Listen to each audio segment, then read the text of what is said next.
നമസ്കാരം. ഭാരതാംബ വിഷയമാണ് ഇപ്പോൾ വാർത്തകളിൽ ചൂടുപിടിക്കുന്നത്. ഭാരതാംബയെ അവഗണിച്ച ഉദ്യോഗസ്ഥനെ കസേര വരെ തെറിച്ചു. എന്നിട്ടും ഈ വിഷയത്തിൽ ഒരു പരിഹാരം ഉണ്ടായിട്ടില്ല എന്നുള്ളതാണ് സത്യം. ചില പ്രത്യേക സാഹചര്യങ്ങളിൽ മാത്രം ഇവർക്കൊക്കെ ഭാരതാംബയെ കാണുമ്പോൾ എങ്ങനെ കുരുപൊട്ടുന്നു എന്നതിനൊക്കെയുള്ള പ്രധാന ചോദ്യം ഉയരുന്നുണ്ട്. ഇപ്പോഴത്തെ രാജ്ഭവനിലും പിന്നെ സെനറ്റ് ഹാളിലെ പരിപാടിയിലും കാവിക്കൊടി പിടിച്ച ഭാരതാംബയുടെ ചിത്രം കണ്ട് കുരുപൊട്ടി സസ്പെൻഷനിലായ രജിസ്ട്രാർ KS അനിൽകുമാറിന്റെ ഒരു പഴയ ചിത്രം സോഷ്യൽ മീഡിയയിൽ ചർച്ചയാകുന്നു. വാർത്തകളിലും ഈ വിഷയം കത്തി നിൽക്കുകയാണ്. അനിൽകുമാർ പ്രിൻസിപ്പാളായിരുന്ന Eramallikkara Sree Ayyappa college arts club ഉദ്ഘാടനമാണ് വേദി.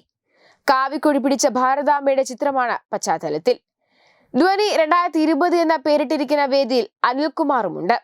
അന്നില്ലാത്ത എന്ത് വിരോധമാണ് ഇപ്പോൾ അനിൽകുമാറിന് ഭാരതാംബയോട് എന്നതാണ് ഉയരുന്ന ചോദ്യം.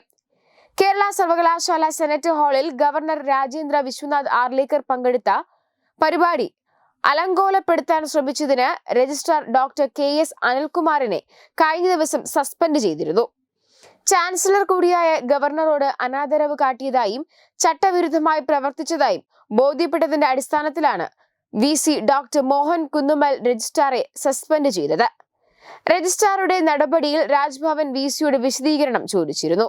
ഇതിന്റെ റിപ്പോർട്ട് രാജ്ഭവന് സമർപ്പിച്ചതിന് പിന്നാലെയാണ് പ്രത്യേക അധികാരം ഉപയോഗിച്ച് VC സസ്പെൻഷനിലേക്ക് നീങ്ങിയത്. അതേസമയം രജിസ്ട്രാർക്ക് പിന്തുണയുമായി സർക്കാർ രംഗത്തെത്തിയിട്ടുണ്ട്. VCയുടേത് അധികാര ദുർവിനിയോഗമാണെന്ന് ഉന്നത വിദ്യാഭ്യാസ മന്ത്രി R ബിന്ദു പറയുന്നു. സസ്പെൻഷനെതിരെ രജിസ്ട്രാർ കോടതിയെ സമീപിക്കാൻ ഒരുങ്ങുകയാണ്. നിയമോപദേശം ലഭിച്ച ശേഷം സർക്കാരും കോടതിയിലേക്ക് പോയേക്കും. അതേസമയം ജൂൺ 5 പരിസ്ഥിതി ദിനത്തിൽ സംസ്ഥാനത്ത് തുടങ്ങിയ ഭാരതാംബ ചിത്ര വിവാദം ഒടുവിൽ ഒരു ഉദ്യോഗസ്ഥന്റെ കസേര തെറിപ്പിച്ച് കോടതി കയറുന്നു. വിവാദത്തിൽ സർക്കാർ അനുകൂല നിലപാട് സ്വീകരിച്ച ഉദ്യോഗസ്ഥനെതിരെ ആദ്യമായി നടപടി ഉണ്ടായതോടെ വരും ദിവസങ്ങളിൽ വിവാദം ചൂടുപിടിക്കുമെന്നും ഉറപ്പായി. വിഷയത്തിൽ സസ്പെൻഷനിലായ കേരള സർവകലാശാല രജിസ്ട്രാർ ഡോക്ടർ KS അനിൽകുമാർ VCയുടെ നടപടിക്കെതിരെ കോടതിയെ സമീപിക്കുമെന്ന് പറഞ്ഞതോടെ നിയമ പോരാട്ടത്തിനും കളമൊരുങ്ങുകയാണ്.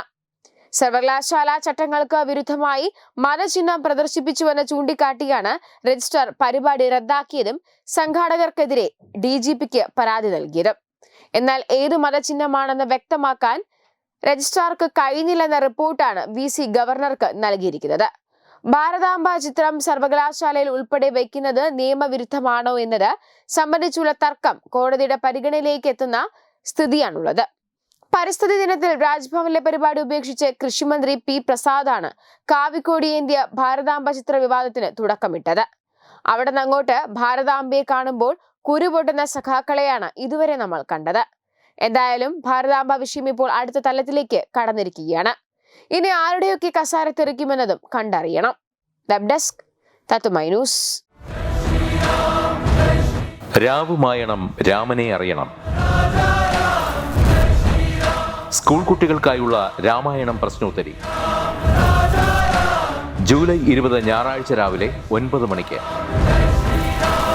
സ്ഥലം കൃഷ്ണപിള്ള മെമ്മോറിയൽ ഓഡിറ്റോറിയം, നന്ദാവനം, തിരുവനന്തപുരം.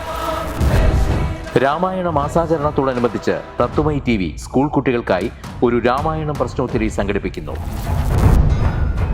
ഈ വരുന്ന ജൂലൈ മാസം 20 ഞായറാഴ്ച തിരുവനന്തപുരം നന്ദാവനം കൃഷ്ണപിള്ള മെമ്മോറിയൽ ഓഡിറ്റോറിയത്തിൽ വെച്ചാണ് ഈ പ്രശ്നോത്തരി പരിപാടി സംഘടിപ്പിക്കുന്നത്. 10 വയസ്സിനും 15 വയസ്സിനും ഇടയിലുള്ള കുട്ടികൾക്കാണ് പ്രശ്നോത്തരിയിൽ പങ്കെടുക്കാൻ കഴിയുക. പങ്കെടുക്കാൻ താല്പര്യമുള്ളവർ പേര്, പഠിക്കുന്ന സ്കൂളിന്റെ ID കാർഡ്, ജനനത്തീയതി തെളിയിക്കുന്ന തിരിച്ചറിയൽ രേഖ എന്നിവ സഹിതം 9034347838 എന്ന നമ്പറിലേക്ക് വാട്സപ്പ് ചെയ്യുക.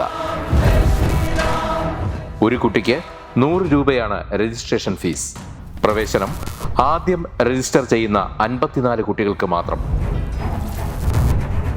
വിജയികൾക്ക് ആകർഷകമായ സമ്മാനങ്ങൾ.